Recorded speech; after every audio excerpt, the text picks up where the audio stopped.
Hi, I'm Pragya Kapoor and I am Livaeco GlobalSpa Fit Fab. My fitness mantra is put your health first, always. So what is your fitness routine like, Pragya? My fitness routine has really changed over the years. I have always been extremely active because my mother was an athlete growing up. So she has always pushed us towards sports. So growing up, I have done a lot of different sports. I've done everything from tennis, football, karate. I was an athlete myself because, it came naturally because my mom was really pushing us towards that. I've done figure skating, I've done horse riding, handball, basketball, like you name it. I've just grown up on sports. Then I think when I was around 2021, I started yoga, which was a complete different way for me to work out. And even before that, I was into gymming a lot. I used to go and I used to work out with the boys back in Sweden. And, I used to be really fit and strong. And I was at that time around 60 kilos. And that was just like muscle weight. So I was like a big girl, right? Um, and then I started yoga, a few years ago, I think, yeah, I was about 2021. And that really changed my way of looking at exercise because all of a sudden it was not about the looks of it or the physique of it. It was more about the internal strength and the peace that came with it, the confidence that came with it. So it really changed my approach towards working out. Um, and it was a really important time because the more you do yoga, the more you start understanding your body and your mind, and it really shaped me as a person, those years that I was doing it regularly. And then after that, I had my kids. I continued yoga, and I just actually recently started working out again with weights, which is again something I've just started because I don't know what's happened post pregnancy. I've just, maybe it's the stress of work. I've lost a lot of weight.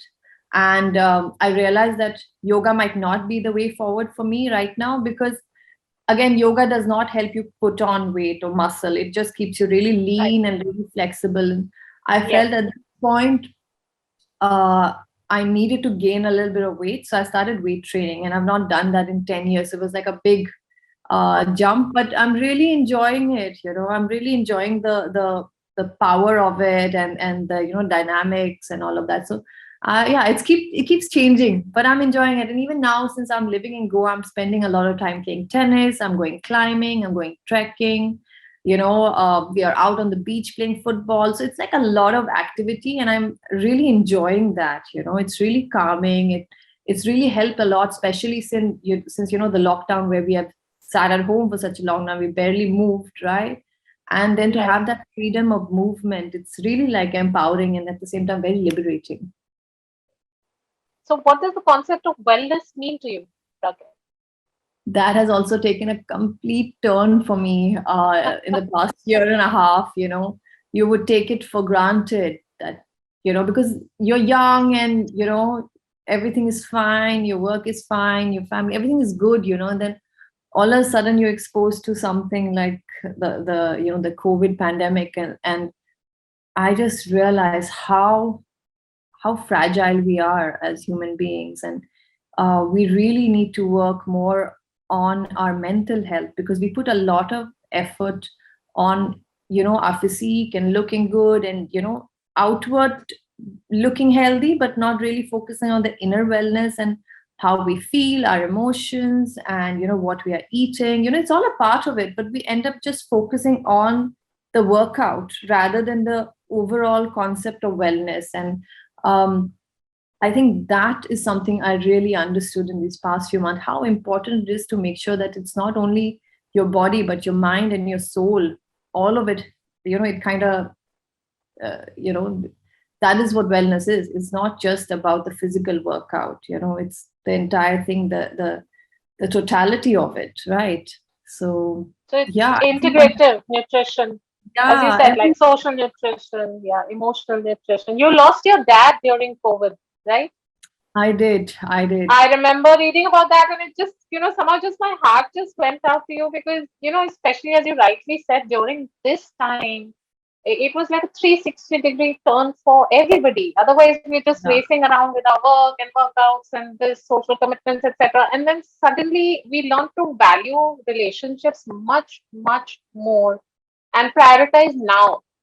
And Yeah, I don't know absolutely. if some, yeah, it's been like a tremendous shift, in terms of that deeper emotional net. That must have been like kind of really tough Yeah, dealing. and Yeah. so during the lockdown, it was quite a lot that I went through. Firstly, I had just launched Iksat, and we had a lot of plans for what we were supposed to do with the foundation, and then the lockdown happened. I was like, okay, we can't do any of the things I planned to, but we can't just let people suffer because people have lost their jobs and they don't have money to survive. We got to do something. So we started a food donation drives at that point, and it was like making a movie because you're coordinating around the clock. And I had just started. I was a very small team at that point, right? And I was working myself like around the clock. And then you have online schooling, you have kids, continuously on top of you, because they have nothing better to do and they don't know what to do with themselves, right? So um, that was really tough. And then Sushant passed away. That was an extremely Yeah. difficult Yeah. emotional Yeah. time. And Yeah. then we started our film straight after that.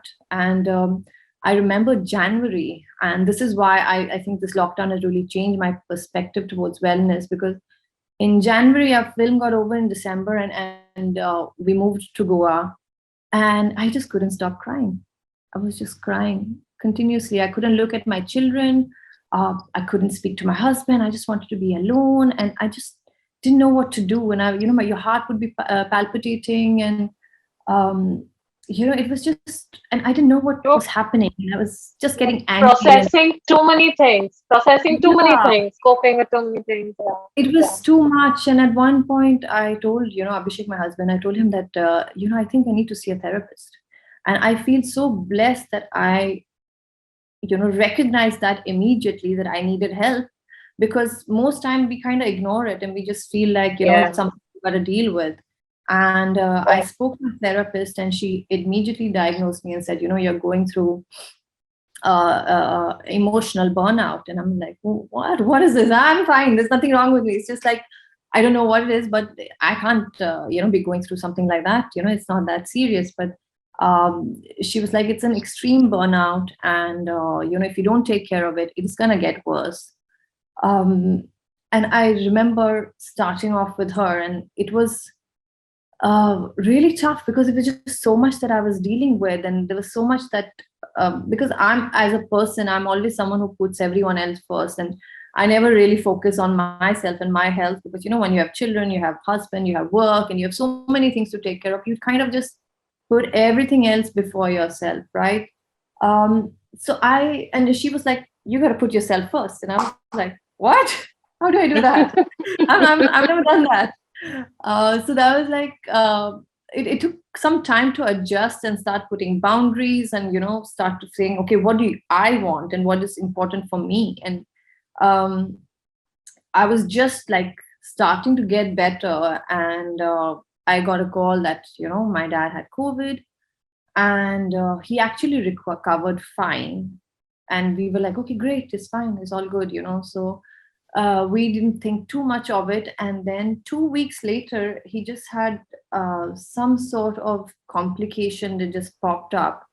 And it was just so extreme that there was really not much we could do. And it was like in the peak of that really hectic time where, you're not getting hospital beds, and, everyone Right. was falling sick. And it was Yeah. really just a really traumatic time for, I think, everyone at that time. And oh God, this is so hard to talk about. And I was in Goa, and he was, in another city. And at that time, he was in hospital, and there was no way that I could go, because, they were not allowing anyone coming in. Then you have to test, and you have to. So there was like, even if you come, there's no point, because you will not be able to see him. Right. And so not being able to be there, knowing that this could end either way. It was just really tough, because I was just on the phone continuously talking to doctors, trying to figure out how to save him, right? And not being there, not being able to talk to him, it was extremely tough. And then, I've just gone through this burnout, and then this has happened, and it was just extremely difficult, and just, I mean, I don't even know what to say, but it was, it's tough. No, I'm sure. And I really appreciate the way that you had the guts to kind of just talk about it, because when you talk about it, it's like a double-edged sword. You kind of relive the entire experience, Yeah. and probably that level of frustration you experienced at that point in time. And at the same time, it's also very healing to talk about it, because you get there. So it's like, and I think that's, and I'm so lucky that I had a therapist at that time, and I understand how important it is to get the right help. It's not only about getting help, but the right person to help you through such a time, right? And I have never gone through grief. I've never gone through what it feels to lose someone. Even though I've lost grandparents, I have lost cousins and family, but when you lose a parent, it's a different kind of grief, right? And I don't think anything in life can prepare you for that, right? Yeah. And, losing a parent is like losing a limb. It's like a permanent vacuum that you need to deal with for the rest of your life. And she put it really beautifully. She's like, there is no right way to grieve. It will hit you at different times. It will hit you at any point. You might be doing completely fine, and then all of a sudden, it will just hit you, and you will have to go through that, and you're going to go through that for the rest of your life. And I'm just so grateful I have someone telling me that, that this is what it is, and someone to help me, deal with it. I think it's extremely important, because we sometimes get really lost in grief, right? We sometimes let it take over our life. And I was lucky enough to have the right support from my mother and my brothers. They were there with him. They get to have some sort of closure. I never got that closure, so it was really tough to just accept, because at one point I was like, you guys are lying, this can't happen. I was in such deep denial, because I'm like, I'm not and somewhere I know it's true, but your mind and your heart is kind of saying that no, he's right there, because you've not seen it. So I'm not meeting him every day, so it's not like he's gone from my daily life, right? Because he was living somewhere else, and we were not meeting on regular basis. So you can't really you can't really connect the two. It's like someone has said something to you and like expecting you to believe it, but you somewhere know that no, but how's that possible? So it was extremely difficult to go through that phase where you are in denial, but at the same time it's true. So it was extremely confusing, and it's very tough on the people around you also, because they don't know what to say, they don't know what to do. And and I think for anyone who has anyone going through grief, I think the best thing you can do is to just tell them that you're there, and give them time, and not because it's so personal, it's different for everyone. Something that worked for me might not work for someone else. So I think just to show that I'm there for you, I think that's extremely important. Well, I think you've been also able to funnel your energies, in diverse ways and diverse projects to keep yourself more occupied. And, like you've taken up the brown living project, and then Ek Saath happened. Can you tell us a little bit more about this? Pragya, you were sharing with us the making of your participation in this brand Brown Living, the plastic-free marketplace. You've always been big on sustainability. I remember, I think for one of the kids' birthdays, you had initiated the beach cleanup a few years back. Yeah. So it kind of hems from all of that, only because I remember when I made the shift towards a more sustainable lifestyle, I found it extremely tough to find the right products and to know that, they are completely plastic free, and to know that they are sustainable. Because sometimes, there's a lot of greenwashing, where some brands will Yes. say that they are eco-friendly and, they are sustainable. And then once you get it, and you just realize, like, wait a second, this is not really sustainable, or, this is not sourced sustainably. And it used to be really tough to find the right product, and it was a lot of research and time required to make sure that whatever I am buying is organic, is sustainable, is fair trade. So when I found Brown Living, I just found it to be an extremely good fit, because I know that for anyone trying to make that shift in life, or trying to be more sustainable and more eco-friendly, um, a platform like Brown Living, a marketplace like Brown Living, it just helps you, because you know for a fact that whatever you are buying on this platform, it is good for the planet. It's not leaving any bad impact on the planet, which I which is why I think it's extremely important to have a marketplace like this. So when Chetsi and me met initially, we were also both like an instant fit. We just connected really well, because uh, we have the same value system, and we have the same outlook on how life should be led. And it just happened quite naturally. They approached me, and I was extremely keen, because I really do feel that this is something that the world needs. More conscious consumerism, which is currently not really there. We just consume, and we don't really care or think where things are ending up, or where they came from. We just consume. And I think with Brown Living, it helps us that we don't really have to think, because we know whatever is on Brown Living is sustainable. There is a thought, there's a process in place to check every brand, and their entire chain of supply work. So um, I love that fact. I love that thing about Brown Living, that you can just like blindly trust that whatever you find on that website is good for the planet. So that's Okay. why I decided to join. Okay. See, you're not just a hands-on mom. You're in complete perfect sync with both the children. So what I want to know is that as an eco-conscious mom, how are you inculcating these sensibilities in the juniors? I mean, how do you think moms today, parents today can cultivate this sense of eco-consciousness in the young ones? What would be the way forward? So I really do believe that you have to be the change that you want to see. You can't expect your children to care about the environment if you don't, right? And I strongly believe you have to lead by example, and you have to be out there making those changes in your life. You can't say that, okay, I'm buying so many things, but telling your children that, no, no, don't buy, because it's not good for the environment. It doesn't work that way. And you Right. honestly don't have to tell children also, because children are naturally, inherently extremely close to nature. You just have to nurture it. They are already one with nature.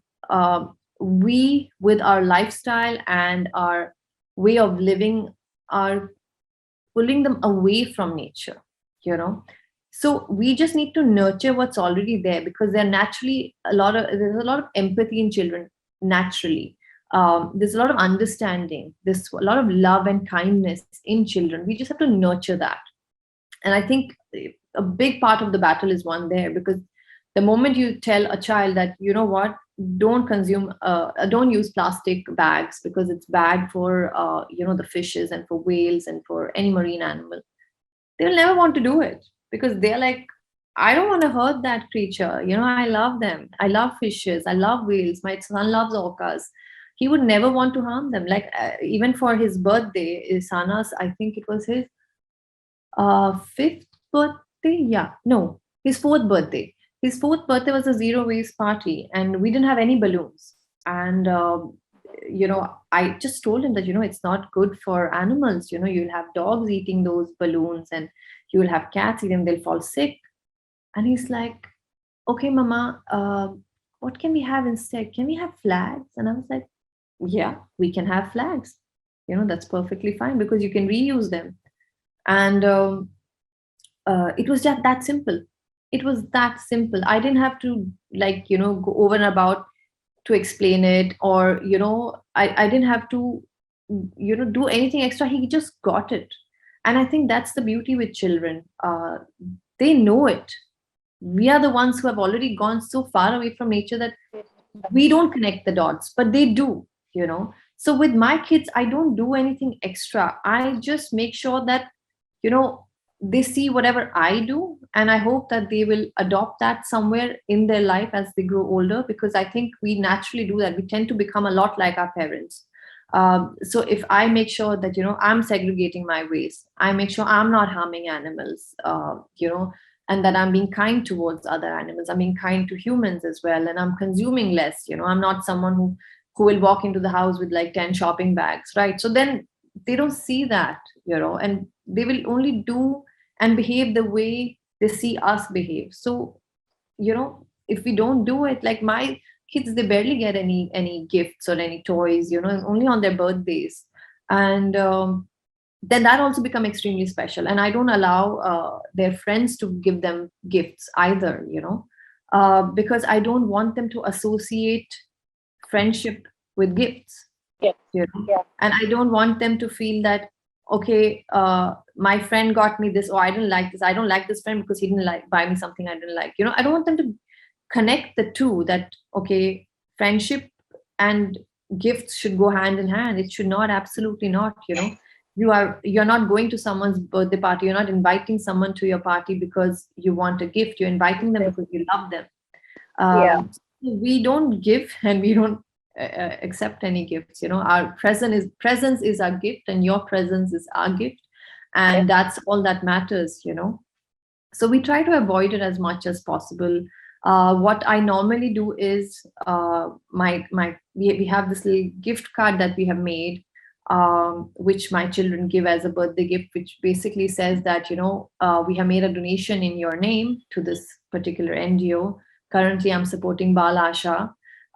So every time they go for a birthday party, they give this card, and I make a donation to Bal Asha in that child's name. And now it is for the parent to explain to the child that, hey, what is this birthday gift? And and most of the times the parents have called me back and said that our kids were so happy with that gift, they felt so good.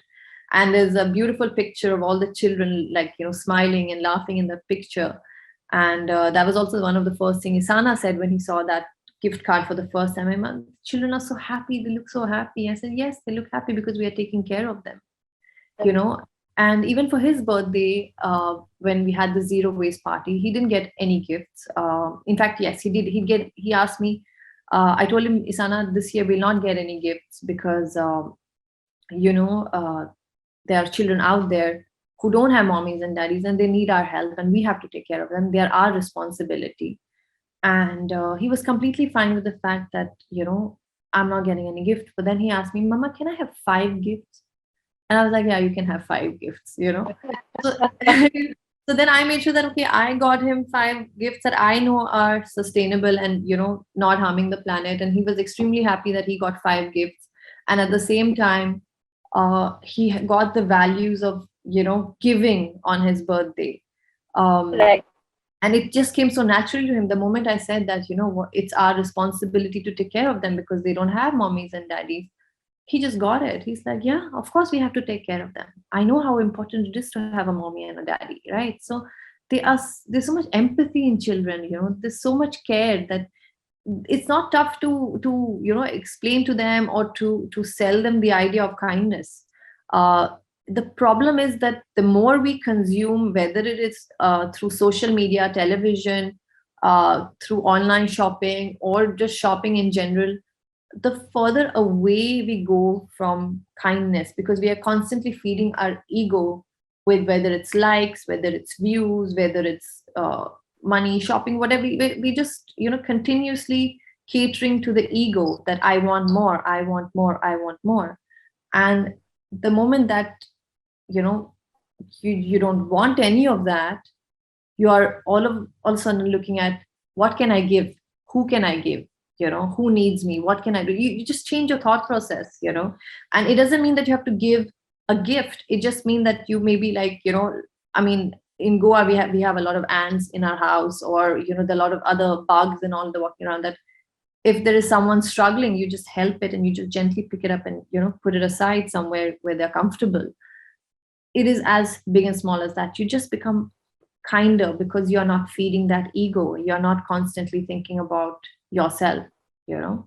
And I think that is what makes your children learn those value systems, that the moment they see you, like in my house in Goa, we don't kill, I mean, except for mosquitoes, we don't kill any other insect.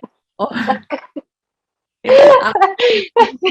mosquitoes, but no other insects. And it's just become a thing. Like nobody, like we had a snake in our pool one day, and his son was like, "Mama, can we keep it as a pet?" And I'm like, "No, we cannot keep that as a pet." But, it's the excitement. My youngest son loves spiders. He loves them. He starts singing to them the moment he sees spiders. So and we have not put that fear in. There's no fear in them for animals or for insects. Absolutely no fear at all. And I think the more you live in the city, the more fearful you become towards animals and insects in general, because you don't end up spending any time with them. You don't know how to interact with animals. You can't read them. You can't sense their energy or what they are communicating through their movements, through their breathing, right? But the more time you spend in nature, the closer you get to them, the more you value their life, because you see how incredible they are. It's like magic sometimes, when you just observe an animal, or an insect for that matter. I'm loving insects nowadays. I love looking at insects, whether those are butterflies or the grasshoppers or any sort of insects. I'll see it in my garden or during trekking. It's a miracle. They are just incredible. All these animals, all these creatures, and we don't get to see that in the city.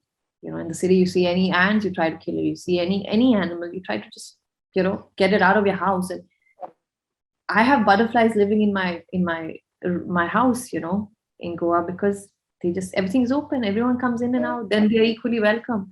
So I think it comes from spending time in nature. And I think that is extremely important. And the more you instill that in your children, the more caring, the more loving, and the more understanding they'll be. So do you find this therapeutic yourself, like spending time in nature? Does it work like a therapy for you? Like a soul balm? Yeah. I have this thing what that I really like to do, and I think that comes because back home in Sweden, I was born on an island. We always we lived in a city which was built on multiple islands. So I have a very close connection with the sea. So I love just going in the night to the beach and just walk and just hear the waves, and it's like music to me. It just calms me down, and it just I don't know, it just talks to me. So I love spending time in nature. I feel whole. I feel complete. I feel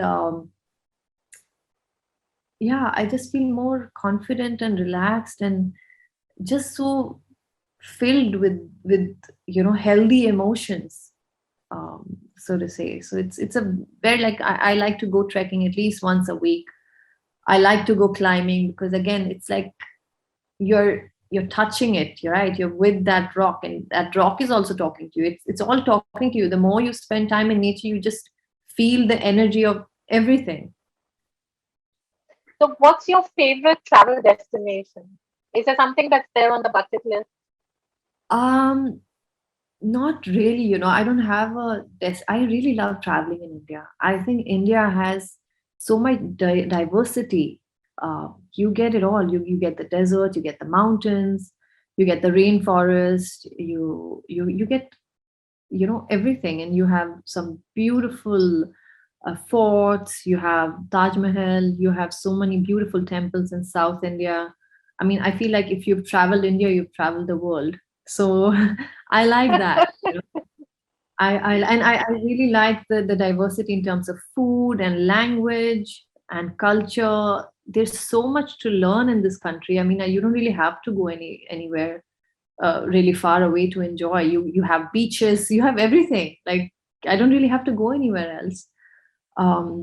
Having that said, I do enjoy going back home to Sweden because I get to meet my friends and family. Yeah. Um, and I do hope that I travel more. I really do enjoy, and I want to travel more in nature. Like my son has been asking me a few times now if we can go and see orcas. So I would really want to see if we can go to maybe Norway, and if we are lucky, we might be able to spot some orcas in and around the water. So yeah, I think that would be my.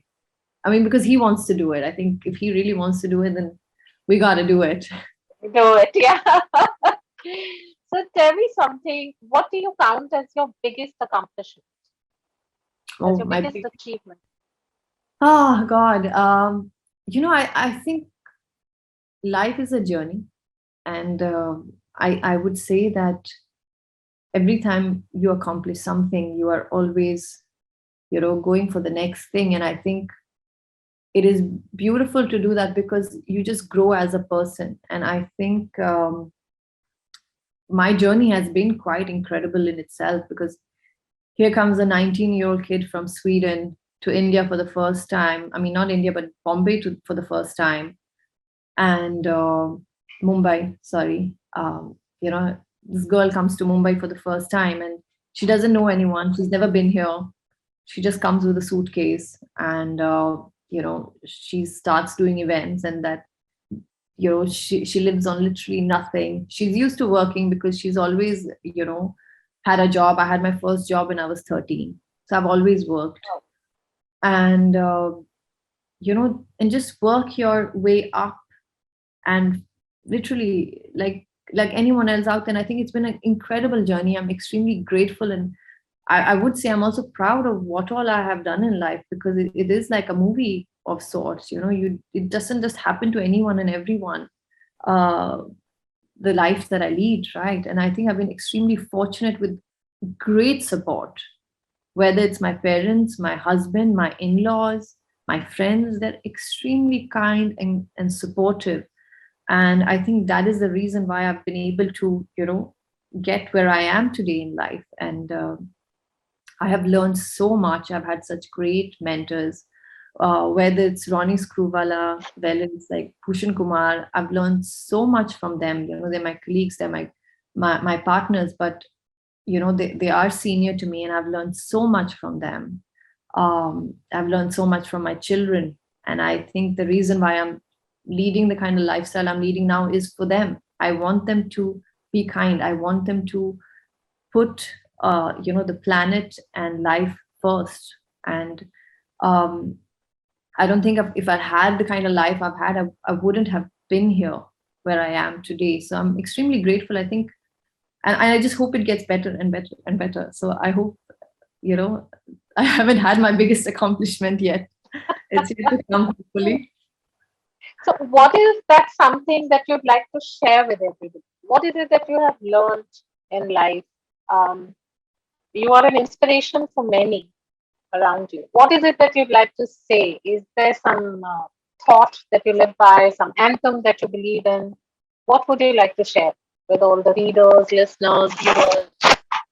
So there are two things, I remember I had come to India as a kid, and I was going, it was Janmashtami, and I was going for some competition. Like, how you have like children dress up as Lord Krishna, and they have to go on stage and perform. And my cousin had put me on the list, and she had dressed me up. And she had at that time um, taught me a verse from the Gita, um, Karam kar, phal ki chinta mat kar. And I never got to say it on stage because I didn't get a mic, but that is something which has just stuck to me my entire life, that just work, do your thing, do your duty. Don't look at what others are saying or feeling, or you have to do what is your karma, and that is what matters in life, whether it's towards your parents, towards your family, towards your work, towards your friends. It doesn't matter what they are doing. You have to do what you believe is right, and that is extremely important to follow. And I think it has really helped me to just like you know not get carried away with anything. It just keeps me like that. Hey, I got to do my thing. I got to do my work, and I don't have to think about the success of it or what I will get out of it, because that will come in. And it kind of just got stronger for me. This quote, when I met my husband, he had told me one story about his nani and how she used to tell him ki bin mange mile moti, mange mile na bhik. And I was like, that's so true. Oh, yeah, yeah. And so these two quotes in Hindi are extremely close to me, and I follow them in terms of the. So they're just there in the back of your head wherever you go, whatever you do, and you approach life from that philosophy.